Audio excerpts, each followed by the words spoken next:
Night మా మామగారు phone చేసి పొద్దున్న ఐటీ ప్రాక్టికల్ ఉంది పదరా అని చెప్తుంటే సరే పదమావా అని చెప్పి వాడు బండి వేసుకుని బయలుదేరాం. తర్వాత ఏటీఎం దగ్గర ఆగి డబ్బులు డ్రా చేసి చక్కగా టిఫిన్ తినేసి బండిని చక్కగా నీడలో పెట్టేసి లోపలికి నడుచుకుంటూ వెళ్తున్నాం. తీరా లోపలికి వెళ్ళిన తర్వాత ఓ ఏమో ఇది కాలేజ్ కదా స్కూలా అని అనుకున్నాం. సరే చెట్టు కింద కూర్చొని ఉంటే చిన్నపిల్లలు వచ్చి ప్రేయర్ చేయడం స్టార్ట్ చేశారు. సరే స్కూల్ రోజులు గుర్తు తీసుకున్నావులే అనుకోని మళ్ళీ లోపలికి వెళ్తే ఎంతమందిని చూసి రే ఎవర్రా మీరంతా అని అనుకుని లోపలికి ఎలాగోలా కష్టపడి పైకి వచ్చిన తర్వాత మొత్తం అన్ని మెషిన్స్ అన్ని చూసిన తర్వాత నాటి 13 రోజులు వచ్చేది.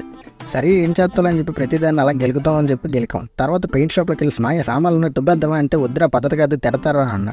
సరే అన్ని గెలికి వెళ్ళిపోదాం కదా అని చూస్తే రంగురంగుల స్కేల్ అన్నీ కనబడ్డాయి. రంగురంగుల స్కేల్ చూసి మాయ ఇదేం దుబ్బేద్దామంటే వద్దురా బ్యాగ్లో కూడా తీసుకురాలేదు అన్నాం. సరే పద అని చెప్పి మేడ మీదకి వెళ్తే చుట్టూ కొండలు అన్నీ బాగానే ఉన్నాయి. కాకపోతే ఎండ దుబ్బేస్తుంది కదా అని చెప్పి కిందకు వచ్చేస్తే లంచ్కి వెళ్ళండి అన్నారు. సరే లంచ్ కోసం అని చెప్పి మిలిటరీ భోజనం అని చెప్పేసి వెళ్ళాం. అక్కడ రెస్టారెంట్ బాగానే ఉంది, అంబియన్స్ బాగుంది, బిర్యానీ మాత్రం ఎక్సలెంట్గా ఉంది.